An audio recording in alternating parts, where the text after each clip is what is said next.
السلام علیکم ورحمۃ اللہ تعالی وبرکاتہ۔ الحمد للہ الذی فضل سیدنا ومولانا محمدا صلی اللہ تعالی علیہ وسلم علی العالمین جميعا وأقامه يوم القيامة للمذنبين المتلبسين الخطائين الهالكين شفيعا،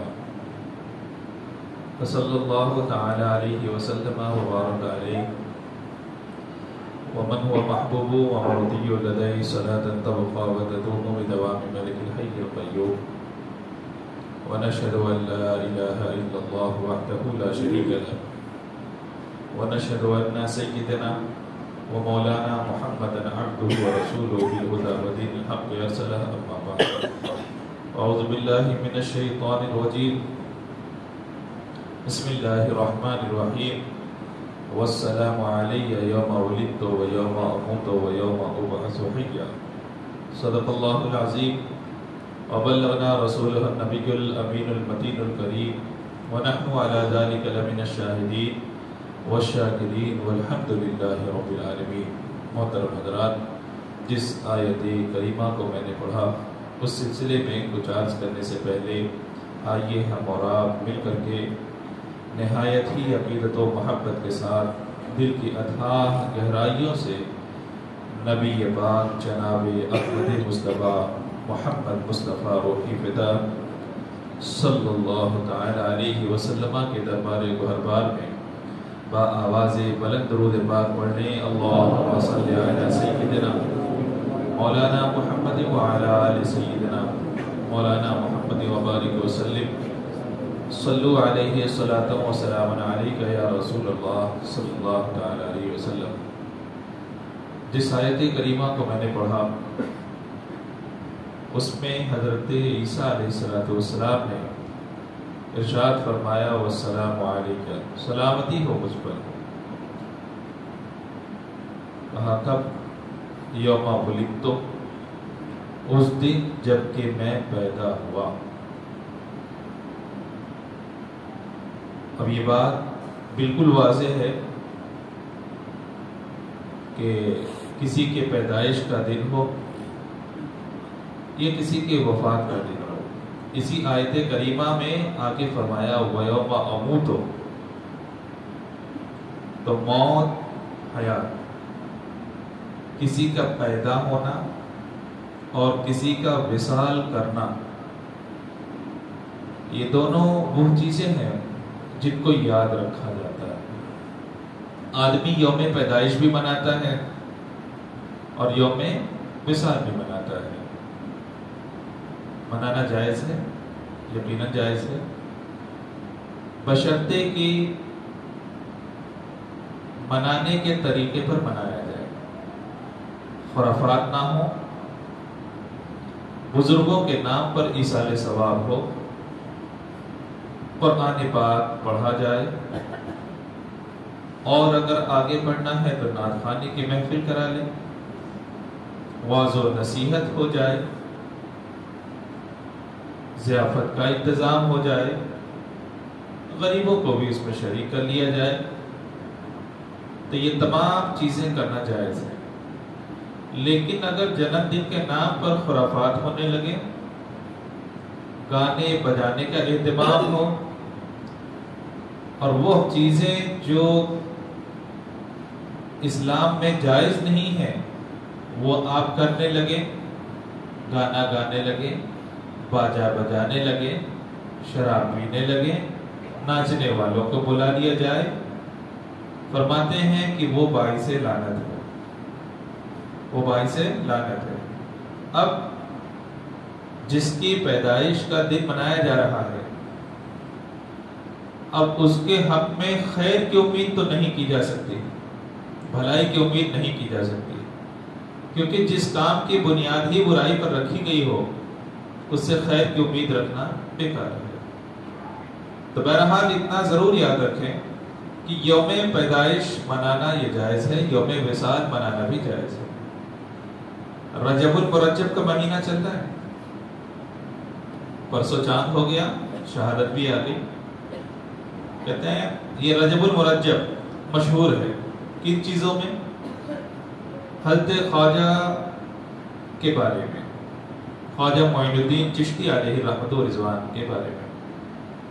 کیوں؟ وہ ایک انسان نہیں تھے، یقیناً انسان تھے، ہماری طرح، کہتے ہیں ہماری طرح تھے، لیکن اللہ نے ان کو وہ خوبیاں عطا فرمائی تھیں کہ جن خوبیوں کو ہم نہیں پہنچ پا رہے۔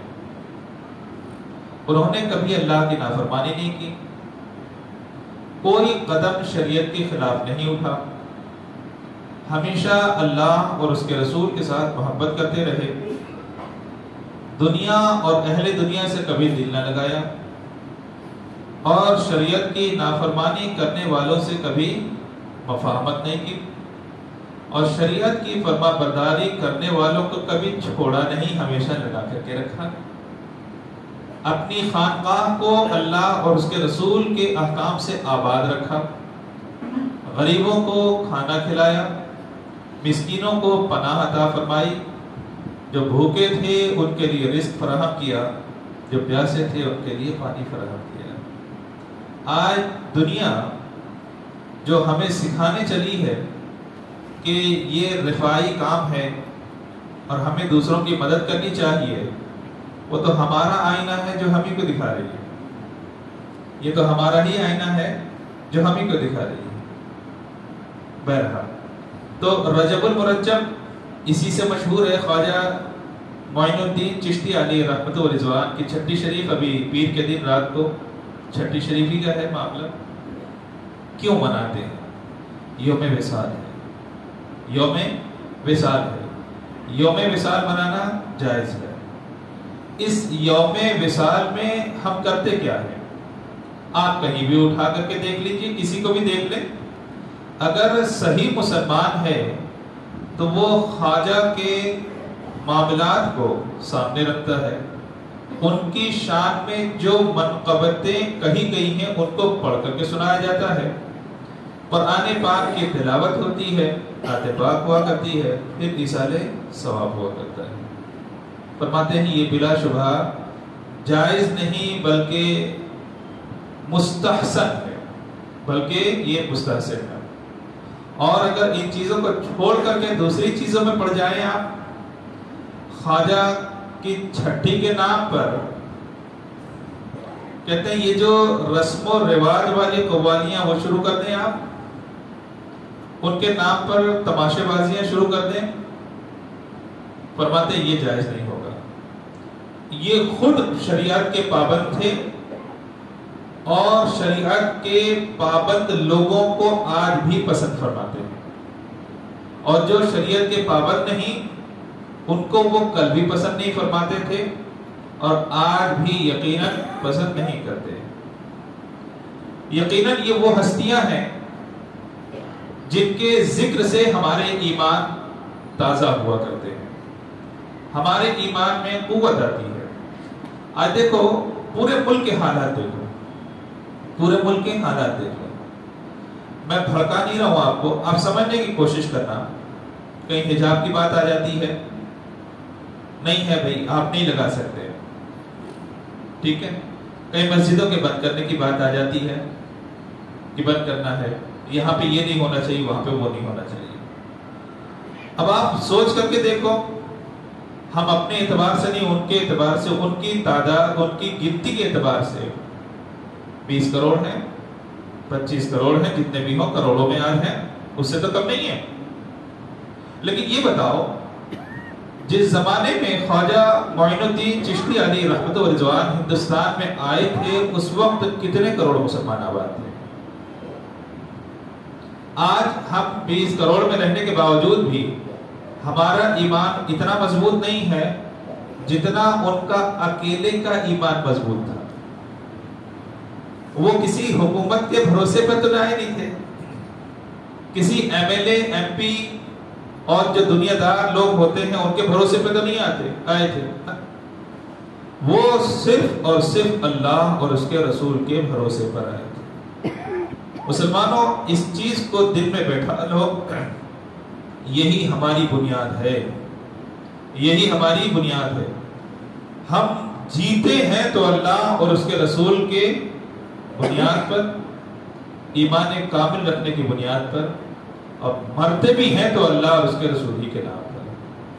اس بنیاد سے جب تک وابستہ ہم رہیں گے، اس وقت تک حالات کتنے بھی خراب ہو جائیں، کم سے کم ہمارا ایمان نہیں خراب ہوگا، ہمارا ایمان محفوظ رہے گا، ہم محفوظ رہیں گے۔ اور اگر اس بنیاد کو ہم نے چھوڑ دیا تو جب بنیاد ہی ختم ہو گئی تو یقیناً ہمارے وجود کو مٹا دیا جائے گا، اور یہی چھوٹی چھوٹی باتیں اٹھا کر کے ایک بہت بڑا معاملہ بنا دیا جائے گا۔ یہ عمارت کھڑی ہے، یہ مسجد کی پوری عمارت کھڑی ہے، کس کی بنیاد پر ہے؟ فرماتے ہیں یہ جو پلر ہیں، ستون ہیں، انہی کی تو بنیاد پر ہے۔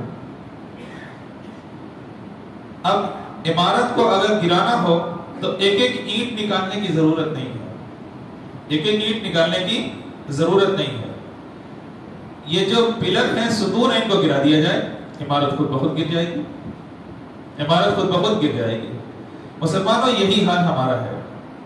آج دنیا سمجھ رہی ہے کہ ہماری بنیاد کن چیزوں پر ہے، ہماری بنیاد اللہ اور اس کے رسول پر، ایمان کامل پر ہے، یہی دو چیزیں ہیں۔ اور آج دنیا انہی دو چیزوں کو گرانے کی اس میں ہے کہ یہ دو چیزیں اگر گرا دی جائیں تو مسلمان خود بخود ختم ہو جائے گا، اگرچہ کروڑوں کی تعداد میں ہو۔ یہ تعداد کوئی معنی نہیں رکھتی ہے۔ ہمارے یہاں اصل کوالٹی ہے، کوانٹٹی نہیں ہے، تعداد نہیں ہے ہمارے یہاں۔ اصل ہمارے یہاں جو مضبوطی ہے وہ یہ خوبی ہے کہ مسلمان کل بھی اللہ اور اس کے رسول پر بھروسہ رکھتا تھا، اور جب تک اللہ اور اس کے رسول پر بھروسہ رکھتا رہے گا اس وقت تک وہ مسلمان اور عزت و شان کے ساتھ زندگی گزارے گا۔ اس سے کوئی فرق نہیں پڑتا کہ ہم گھر میں 2 ہی روٹی کھاتے ہیں، اس سے کوئی فرق نہیں پڑتا کہ ہمارے گھر میں بریانی کب بنا کرتی ہے، اس سے کوئی فرق نہیں پڑتا کہ ہم کم درجے کے کپڑے پہنا کرتے ہیں، اس سے کوئی فرق نہیں پڑتا کہ ہم کم درجے کی گاڑیوں پہ چلا کرتے ہیں۔ یہ تو وہ چیزیں ہیں جو آج ان کے پاس ہیں، کل ہمارے پاس، آج ہمارے پاس تو کل ان کے پاس۔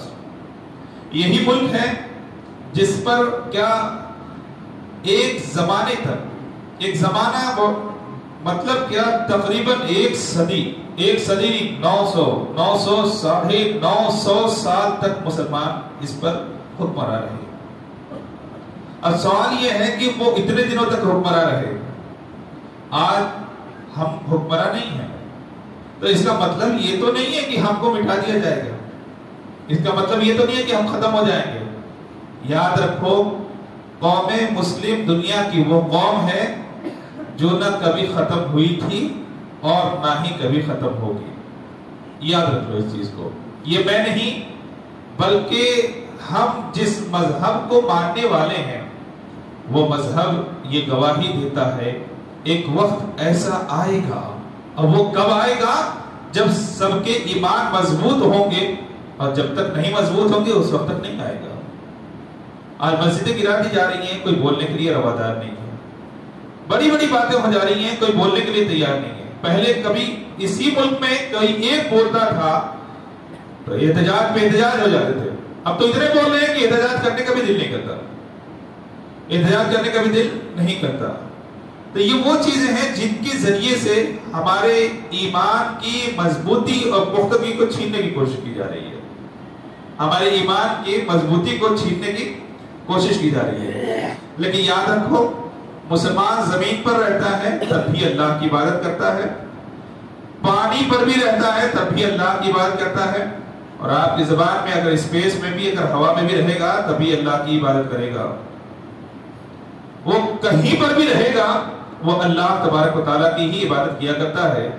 اسی لیے اللہ کے حبیب صلی اللہ تعالیٰ علیہ وسلم کو کے بارے میں ہمارا عقیدہ ہے کہ آپ کو علم غیب، یعنی گزرا ہوا زمانہ، موجودہ زمانہ اور آنے والے زمانے کا علم ہے، یقیناً ہے، اس چیز کو تسلیم کرو۔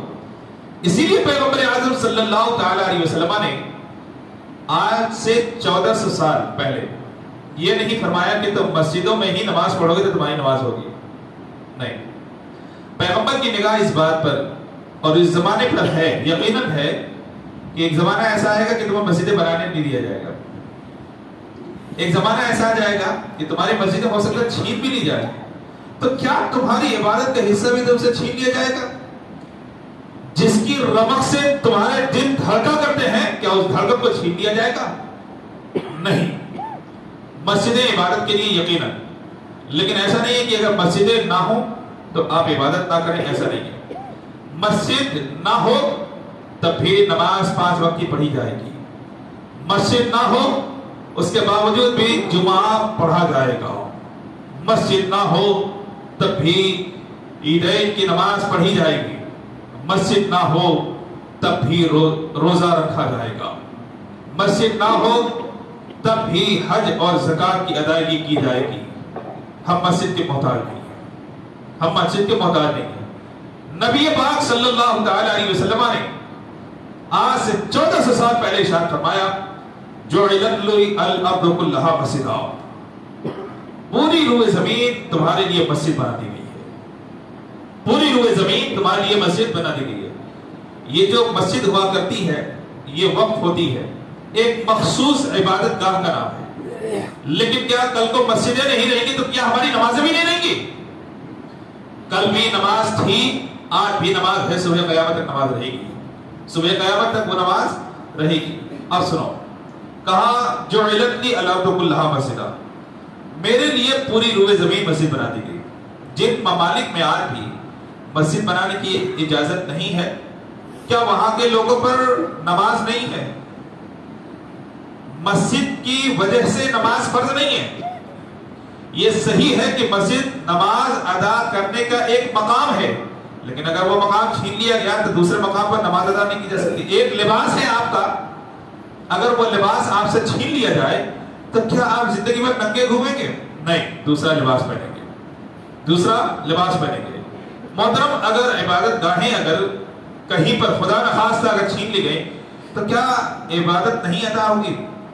پیغمبر کو ہم اسی لیے کہتے ہیں کہ علم غیب ہے، کیونکہ آنے والے زمانے پر پیغمبر کی نگاہیں ہیں. آنے والے زمانے پر پیغمبر کی نگاہیں ہیں کہ کل مسجدوں میں پابندی لگائی جا سکتی ہے. اس لیے پیغمبر اعظم صلی اللہ تعالی علیہ وسلم نے پورے روئے زمین کو مسجد بتایا اور یہ ارشاد فرمایا، جس جگہ پر مسلمان سجدہ کر لیا کرتا ہے وہی مسجد کا مقام رکھا کرتا ہے، وہی مسجد کا مقام. دیکھو،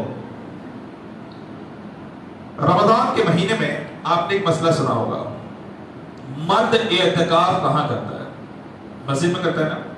عورت اعتکاف کہاں کرتی ہے؟ گھر میں کرتی ہے. عورت اعتکاف کہاں کرتی ہے؟ گھر میں کرتی ہے. بتاؤ یہ عورت اعتکاف گھر میں کیوں کر رہی ہے؟ کیونکہ مسجد میں آنے کی اجازت نہیں ہے اس کو. تو اب مسجد میں آنے کی اجازت نہیں ہے تو ایسا تو نہیں کہ اس سے اعتکاف چھین لیا گیا، ایسا تو نہیں ہے. بلکہ اعتکاف جس طرح سے مرد پر ہے ویسے عورت پر بھی ہے، عورت بھی کر رہی ہے. اب یہ کہ مسجد میں آنے میں پابندی ہے تو وہ کہاں کر رہی ہے؟ گھر میں. اچھا، وہ حصہ گھر کا جہاں پر نماز پڑھی جاتی ہے یا عورت اعتکاف کرتی ہے، بتاؤ اس کو کیا کہا جاتا ہے؟ اسے کیا کہا جاتا ہے؟ مسجد بیت ہی تو کہا جاتا ہے، گھر کی مسجد ہی تو کہا جاتا ہے. گھر کی مسجد ہی تو کہا جاتا ہے جہاں پر عورت مصلی پر بچھا کر کے بیٹھ جائے، اعتکاف کرے، 5 وقت کی نماز پڑھے، قرآن پاک پڑھے، روزہ رکھ کر کے وہیں پہ وقت گزارے، اسے کیا کہا جاتا ہے؟ مسجد بیت ہی تو کہا جاتا ہے، گھر کی مسجد، گھر کی مسجد. تو یہ عرفی مسجد نہیں ہے، یہ عرفی مسجد نہیں ہے. عرفی مسجد یہ ہے کہ اس زمین کو اللہ کے لیے وقف کر دیا جائے، اس زمین کو اللہ کے لیے وقف کر دیا جائے. تو وہ جو گھر کا حصہ ہوتا ہے وہ حقیقی طور پر وقف تو نہیں ہوتا، لیکن ہوتا عبادت کے لیے ہے، لیکن ہوتا عبادت کے لیے ہے. اسی لیے پوری روئے زمین کو مسجد کہا گیا کہ جس جگہ بھی تم عبادت کرنا چاہو تو ایسا نہیں ہے کہ تمہاری عبادتیں مساجد کی محتاج ہوگی، تمہاری عبادتیں مسجدوں کی محتاج نہیں ہے. جس جگہ پیشانی کو جھکا دو گے اللہ تبارک و تعالیٰ اسی جگہ کو مسجد بنا دے گا، اللہ تبارک و تعالیٰ اسی جگہ کو مسجد بنا دے گا. اب سنو، میں نے کہا کہ کسی کے پیدائش کا دن یا کسی کے وصال کا دن جو ہوتا ہے وہ بھلایا نہیں جاتا، وہ یاد رکھا جاتا ہے. آج خواجہ معین الدین چشتی علیہ رحمت و رضوان کو ہم اتنا یاد کیوں کرتے ہیں؟ میں نے بتایا ہم کروڑوں لاکھوں میں ہونے کے باوجود بھی آج کتنا ڈر لگا رہتا ہے، پتہ نہیں روڈ پر کیا ہو جائے، کب گولیاں چل جائیں، کب کسی کو مار دیا جائے، کب کون سا حادثہ ہو جائے. اتنا ڈر کر کے مسلمان زندگی گزارے گا، اتنا ڈر کر کے. یہ جان تمہاری خریدی ہوئی ہے ہی نہیں.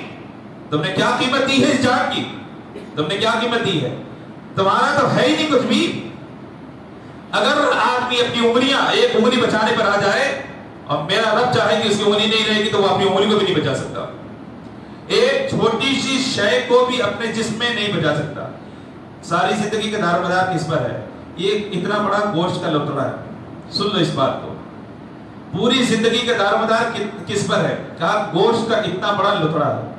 کرتا کیا ہے؟ کبھی 1 انچ چھوٹا ہو جاتا ہے اور کبھی 1 انچ بڑا ہو جاتا ہے. یہ دل ہی تو ہے، یہ دل ہی تو ہے جو دھڑک رہا ہے. کیا آپ کو پتا ہے یہ کب تک دھڑکے گا؟ بھائی گاڑی میں اگر کوئی خرابی آ جائے آپ کو پتا چل سکتا ہے، ٹھیک ہے، پتا چلتا ہے کہ یہ پریشانی ہے، یہ پریشانی ہے. لیکن یہ دل جو اللہ نے بنایا، کوئی دنیا کا بڑے سے بڑا ڈاکٹر اس بات کی ضمانت دے سکتا ہے کہ یہ اتنے دنوں تک ہی دھڑکے گا؟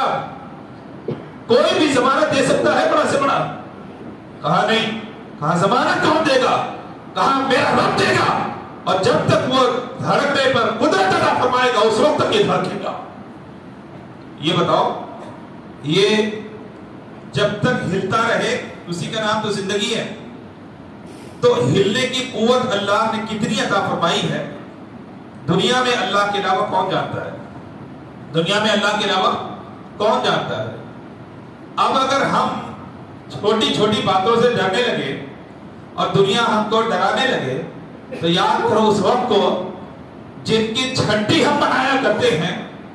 آج سے سینکڑوں سال پہلے جب ہندوستان میں آئے تھے، کون تھا ان کو بچانے والا؟ کون تھے سیکیورٹی والے؟ بلکہ تاریخ اس بات کی گواہ ہے کہ شہاب الدین جو بادشاہ تھا وہ اسی ہندوستان سے شکست کھا کر کے واپس جا رہا تھا. وہ واپس جا رہا تھا. فوج جن کے ہاتھ میں تلوار، جن کے ہاتھ میں تیر، ترکش، بھالے، سب کچھ تھے، وہ فوج اس زمین سے بھاگتی ہوئی نظر آ رہی تھی. وہ زمین سے بھاگتی ہوئی نظر آ رہی تھی. ٹک نہ سکی بادشاہ کے سامنے. جو ہندو راجا تھا اس کے سامنے ٹک نہ سکی، بھاگ رہی تھی. ادھر سے ایک قافلہ بھی آ رہا تھا، اور ایسا قافلہ جو فوج نہیں تھا، فقیروں کا لباس تھا. ایک لباس میں 50 پیون لگے ہوئے تھے جن کے، اور ان کے قدموں کا حال یہ کہ پاؤں میں چپل بھی سلامت نہیں تھی. پاؤں میں چپل بھی سلامت نہ تھی. خود خواجہ معین الدین چشتی علیہ رحمت و رضوان کے پاؤں سے خون رس رہا تھا. پاؤں سے خون رس رہا تھا. آنے کا جو راستہ تھا وہ آج کی طرح سے ایسی گاڑیوں میں بیٹھ کر کے طے نہیں کیا جا رہا تھا محترم. وہ سنگلاخ وادیاں تھیں، کانٹے دار درخت پائے جاتے تھے اور نوکیلے پتھر ہوا کرتے تھے. کوئی نہ پانی پینے کا انتظام تھا، نہ کھانے کا انتظام تھا، نہ کوئی ریسٹورنٹ تھا، نہ کوئی ہوٹل تھا، نہ کوئی کھانے اور رہنے کی جگہ تھی. کچھ بھی تو نہ تھا. سر پر ایک کپڑا ڈالا ہوا ایک فقیر اللہ کی راہ میں 50 پیون لگے ہوئے کپڑے اور خون رس رہا ہے پاؤں سے، چلتا ہوا جا رہا ہے. اور دوسری طرف شہاب الدین کی فوج بھاگتی ہوئی نظر آ رہی ہے. ان فوجیوں میں سے ایک نے پوچھا تھا تم کہاں جا رہے ہو؟ ان فقیروں سے پوچھا تھا کہ تم کہاں جا رہے ہو؟ اللہ اکبر. انہوں نے کہا ہم اسی جگہ جا رہے ہیں جہاں سے تم بھاگ کر کے آ رہے ہو، جہاں سے تم بھاگ کر کے آ رہے ہو. فوجیوں نے کہا ان کے سامنے ایک لشکر نہ ٹک سکا. ایک لشکر ان کے سامنے نہ قدم جما سکا جس کے ہاتھ میں تلوار بھی تھی، نیزہ بھی تھا. دنیا کا ہر ہتھیار جو زمانے میں استعمال کیا جاتا تھا اس زمانے میں اس فوج کے پاس موجود تھا. وہ لوگ جب نہ رہ سکے تو آپ کیسے رہیں گے؟ مسلمانوں وہ جواب کل بھی ہماری ایمان کی علامت تھا، آج بھی ہماری ایمان کی علامت ہے، صبح قیامت کا علامت وہی علامت رہے گا. فرماتے ہیں تم جو گئے تھے ہتھیاروں کے بھروسے پہ گئے تھے، تم جو گئے تھے وہ ہتھیاروں کے بھروسے پہ گئے تھے. ہم جو جا رہے ہیں وہ اللہ اور اس کے رسول کے بھروسے پر جا رہے ہیں. تاریخ اس بات کی گواہ ہے، یہی تو 40 لوگ تھے، تاریخ اس بات کی گواہ ہے، یہی تو وہ لوگ تھے کہ جن کو دنیا کی طاقتیں اٹھا نہ سکی، بیٹھ گئے تو اٹھا نہ سکی اور کھڑے ہو گئے تو بیٹھا نہ سکی، یہی تو وہ طاقتیں ہیں۔ سوال یہ اٹھتا ہے کہ ان فقیروں میں وہ کون سی شے تھی جو اتنی مضبوطی ان کو فراہم کر رہی تھی؟ اللہ اکبر، یہ ان کی مضبوطی ان کا ایمان تھا، اس بات پر اعتقاد کامل تھا کہ موت اور حیات دینے والی ذات ایک ہے، وہ میرا رب ہے۔ اور جب جھکا کرتے تھے تو رب کو رب مان کر کے جھکا کرتے تھے، اور سجدے میں جا کر کے رسما سبحان ربی الاعلیٰ نہیں کہا کرتے تھے، بلکہ سجدے میں جا کر کے آنکھیں ڈبڈبا جایا کرتی تھی، آنکھوں میں آنسو آ جایا کرتے تھے، سب کچھ برداشت کرنے کے بعد عرض کرتے تھے مولا تو ہی ہمارا رب اعلیٰ ہے، مولا تو ہی ہمارا رب اعلیٰ ہے، تو ہی ہمارا محافظ ہے، نگہبان ہے، تو ہی سب کچھ ہے مولا۔ ان کے دل کا جو اعتقاد تھا وہی مضبوطی تھی، وہی ان کو مضبوطی فراہم کر رہی تھی۔ تاریخ اس بات کی گواہ ہے کہ نہیں ہے؟ بیٹھ گئے، اٹھا دیا گیا، بیٹھ گئے ایک جگہ پر، اٹھا دیا گیا کہ یہاں پہ راجا کے اونٹ بیٹھتے ہیں، ارشاد فرمایا جانور بیٹھتے تو جانور ہی بیٹھ جائیں، اللہ کی بنائی ہوئی زمین پر مخلوق خدا کو بیٹھنے نہیں دیا جائے گا۔ فرمایا کہ لے جاؤ، ہر انسانوں کو نہیں بیٹھنے دیا جا رہا، نہیں بیٹھنے دیا جا رہا، جانور کو ہی بیٹھا رہا وہاں پر۔ تاریخ اس بات کی گواہ ہے، جانور بیٹھے تو ایسے بیٹھے کہ اب صبح کے وقت اٹھایا جا رہا تو اٹھ کیوں نہیں رہے ہیں؟ سوال یہ ہے کہ وہ جانور جن کی ماتحتی میں رہتا تھا، جس مالک نے اسے پیسوں کے ذریعے سے خریدا تھا، وہ جانور اپنے مالک کی بات کیوں نہیں سنتا ہے؟ وہ مالک کی اپنی بات کیوں نہیں سنتا ہے؟ وہ چرواہے جو زندگی بھر ان جانوروں کو چراتے رہے، کہنے کے لیے باتیں ہیں لیکن اس کے پیچھے کا مقصد سمجھ کر کے دیکھو، تمہارے ایمان میں اللہ تبارک و تعالیٰ مضبوطی کو پیدا فرمائے گا۔ وہ تو بے زبان تھا، جانور تو بے زبان ہے، کیا وہ تمہاری زبان کو سمجھ رہے ہیں؟ وہ کس کی زبان ہے جس کو وہ سمجھ رہا ہے؟ یاد رکھو وہ مالک کل کی زبان کو سمجھ رہا ہے، وہ مالک کل کی زبان کو سمجھ رہا ہے۔ ارشاد فرمایا اونٹ اگر بیٹھنے کی جگہ تو اونٹی بیٹھیں گے، ان کو نیزے چبھائے جا رہے تھے، درد ہونے کے باوجود بھی وہ اٹھنے کے لیے روادار نہیں، خون نکل رہا ہے جسم سے۔ بھائی ایک انسان کو بھڑکایا جا سکتا ہے، کیا جانور کو بھی بھڑکایا جا سکتا ہے؟ بھائی مالک وہ تھے، چرواہے وہ تھے، زندگی بھر وہ کھانا دیتے تھے۔ جانور کی ایک فطرت ہوتی ہے کہ جو اسے کھانا پینا دے گا اسی کے ساتھ رہے گا۔ ایک 4 پاؤں ایک کتے کی زندگی لے لو، ایک روٹی دے دو، وہ تمہارے ساتھ رہے گا، اس کو کھانا پانی ڈالتے رہو، وہ تمہارے ساتھ رہے گا۔ لیکن سوال یہ ہے کہ جن اونٹوں کو زندگی بھر وہ لوگ کھانا پانی ڈالتے رہے، آج وہی اونٹ ان کی زبان کیوں نہیں سمجھ رہا؟ آج ان کی بات کیوں نہیں مانتا؟ اٹھا رہے اونٹ کیوں نہیں رہا؟ ماں کھانے کے لیے تیار، اٹھنے کے لیے روادار نہیں۔ سوال یہ ہے کہ وہ ایسا کیوں کر رہا ہے؟ یاد رکھو وہ مالک ہیں اور میرا رب مالک حقیقی ہے۔ اب جب بات آ جائے گی مالک حقیقی کے ماننے والوں کی اور اس کی عبادت کرنے والوں کی، اور ان کا جب دل دکھایا جائے گا تو صرف انسان نہیں، اللہ کی دوسری مخلوقات بھی اس کا ساتھ دینے کے لیے تیار ہو جایا کرتی ہے۔ اللہ کی جو دوسری مخلوق ہوا کرتی ہے وہ بھی ساتھ دینے کے لیے تیار ہو جاتی ہے۔ اب جانور ہیں، مارا جا رہا ہے اور نیزے چبھوئے جا رہے ہیں، جانوروں کا چمڑا کٹ کر کے وہ نیزے ان کے گوشت میں پیوس ہو رہے ہیں، خون نکل رہا ہے، لیکن اٹھنے کے لیے تیار نہیں ہے۔ تو بات سمجھ میں آتی ہے کہ دنیا میں اگر کسی کی فرما برداری کی جاتی ہے تو وہ اللہ تعالیٰ کی فرما برداری کی جاتی ہے۔ آخر خواجہ معین الدین چشتی علیہ رحمت و رضوان نے جو یہ جملہ ارشاد فرمایا کہ ٹھیک ہے بیٹھنے کی ان کی جگہ ہے تو وہی بیٹھ جائیں، تو بتاؤ حضرت خواجہ معین الدین چشتی کون تھے؟ یہ وہ اللہ کے بندوں، ان اللہ کے بندوں میں سے ہیں جو حقیقی طور پر اللہ سے محبت کیا کرتے ہیں، جو حقیقی طور پر اللہ سے محبت کیا کرتے ہیں۔ نتیجہ کیا ہوا کہ اللہ کی دوسری وہ مخلوق جو اللہ سے محبت کرتی ہے وہ ان سے بھی محبت کیا کرتی ہے۔ اسی وجہ سے ہم ان کے بارگاہ میں بار بار حاضری دیا کرتے ہیں کہ یہ محبوبان خدا ہیں، ان پر اللہ کی رحمتوں کا نزول ہوا کرتا ہے، ان سے ہم وابستہ ہو گئے تو اللہ ہم پر بھی رحمتوں کا نزول فرمائے گا، اللہ تبارک و تعالیٰ ہم پر بھی رحمتوں کا نزول فرمائے گا۔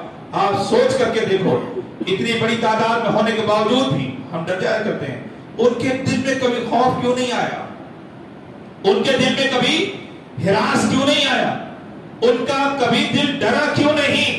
وہ تو مکمل طور پر انہی کے اس میں تھے، مکمل طور پر انہی کے نروے میں تھے، انہی کے ملک میں تھے، انہی کی ریاست میں تھے، انہی کے شہر میں تھے، انہی کی زمین پر تھے، جب چاہے اٹھا کر کے بھگائے جا سکتے تھے، لیکن اپنی ایمان کی قوت سے سمجھایا انہوں نے۔ جو حقیقی طور پر ایمان والے ہوتے ہیں، جس جگہ پہ بس جاتے ہیں اللہ اس زمین کو آباد فرما دیا کرتا ہے اللہ تبارک و تعالیٰ۔ ہاں، اور جہاں ضد پر آ جایا کرتے ہیں انہیں کوئی اکھاڑ بھی نہیں سکتا، انہیں کوئی اکھاڑ بھی نہیں سکتا۔ پانی بند کر دیا، کون سا تیر مان لیا تھا؟ انا ساگر، ہزاروں لاکھوں کروڑوں لیٹر کا جو آج بھی ٹھاٹے مارتا ہوا تالاب وہاں پر موجود ہے، تاریخ اس بات کی گواہ ہے، اسی پانی کو تو بند کیا تھا، اسی پانی کو تو بند کیا تھا۔ کیوں بند کیا تھا؟ فقیر ہے، بھاگ جائے گا۔ زمانے نے دیکھا کہ جس نے پانی کو بند کیا تھا وہ ہاتھ جوڑ کر کے اسی فقیر کی بارگاہ میں التجا کرتا ہوا نظر آ رہا ہے، ہاتھ جوڑ کر کے اسی فقیر کی بارگاہ میں التجا کرتا ہوا نظر آ رہا ہے۔ ایک چھوٹا سا کشکوری تو تھا، ایک چھوٹا سا برتن ہی تو تھا، کس کو دے کر کے بھیجا؟ خواجہ بختیار کاکی علیہ رحمت و رضوان کو، کہا اس میں پانی لے آؤ، واقعات ہے، ٹھیک ہے، پانی تو آ گیا۔ بتاؤ جو با اختیار تھا ان کے سامنے محتاج ہو گیا کہ نہیں؟ اب سوال یہ ہے کہ خواجہ کو وہ کون سی قوت ہے جو اتنا با اختیار بنا رہی تھی؟ وہ ایمان کی مضبوطی والی قوت ہے مسلمان، وہ ایمان کی مضبوطی والی قوت تھی کہ وہ بادشاہ جو سمجھ رہا تھا کہ ہم جب چاہیں گے جو چاہیں گے کر لیں گے، تو بات سمجھنے کی یہ ہے کہ انسانوں کے چاہنے سے کچھ نہیں ہوتا، جو کچھ دنیا کائنات میں ہوا کرتا ہے وہ میرے رب کے چاہنے سے ہوا کرتا ہے، وہ میرے رب کے چاہنے کے سے ہوا کرتا ہے۔ اور رب ہے کس کے ساتھ؟ کہا انہی سچوں کے ساتھ ہے، انہی اچھوں کے ساتھ ہے، جو اللہ کو حقیقت میں اللہ مانا کرتے ہیں، جو اپنی پیشانی کو جھکایا کرتے ہیں تو وہ رب کے لیے جھکایا کرتے ہیں، زمین کو آباد کیا کرتے ہیں تو اللہ کی مخلوق کے لیے آباد کیا کرتے ہیں۔ وہ لوگ ہیں جو کبھی بھی اللہ کی نافرمانی نہیں کیا کرتے۔ تو ان کی تاریخیں ہمارے لیے عبرت ہیں۔ یاد کرو اس دن کو جب حضرت خواجہ معین الدین چشتی علیہ رحمۃ اللہ دنیا میں آئے، یاد کرو اس دن کو جس دن وہ ہندوستان کی سرزمین پر جلوہ افروز ہوئے، یاد کرو اس دن کو جس وقت انہوں نے مختلف خلفاء کو خلافت عطا فرمائی، یاد کرو اس دن کو جس دن انہوں نے دنیا سے پردہ فرمایا، اور پردہ فرمانے کے بعد بھی جس زمین کو آباد کر دیا اب وہ صبح قیامت تک آباد ہی رہے گی، صبح قیامت تک آباد ہی رہے گی۔ اجمیر کا وہ حصہ جو آج تمہیں آباد نظر آ رہا ہے، اس زمانے میں اجمیر کے باہر کا حصہ تھا، اس زمانے میں اجمیر کا باہر کا حصہ تھا۔ دنیا بھاگتی ہے آبادی کی طرف، اللہ والا آبادی کی طرف نہیں بھاگا کرتا، ویرانے کی طرف بھاگا کرتا ہے، اور اسے اس بات کا یقین ہوتا ہے کہ میں اللہ کا چاہنے والا ہوں، ویرانے میں بھی قدم رکھوں گا تو اللہ ویرانے کو بھی آباد فرما دے گا، ویرانے کو بھی آباد فرما دے گا۔ جاؤ آج بھی آپ کے فرزندان کہاں کہاں جنگل میں آباد ہے، مخلوق خدا ڈھونڈ کر کے ان کو جایا کرتی ہے۔ سوال یہ ہے کہ وہ کون سی طاقت ہے جو ان کو اپنی طرف کھینچ رہی ہے؟ وہ ایمان کی طاقت ہے، اللہ اور اس کے رسول کے مضبوطی کی طاقت ہے۔ آج اسی طاقت کی ہمیں ضرورت ہے۔ اللہ تبارک و تعالیٰ کی بارگاہ میں دعا ہے کہ مولا تبارک و تعالیٰ ان بڑوں کے نقش قدم پر ہم کو بھی چلنے کی توفیق عطا فرمائے، ان کے ایمان کا ایک چھینٹا ہمیں بھی عطا فرمائے، ہماری ایمان میں قوت عطا فرمائے، تسلط عطا فرمائے، پختگی عطا فرمائے، مسلمانوں کی اللہ تبارک و تعالیٰ دست بازو میں قوت عطا فرمائے۔ وما علینا الا البلاغ۔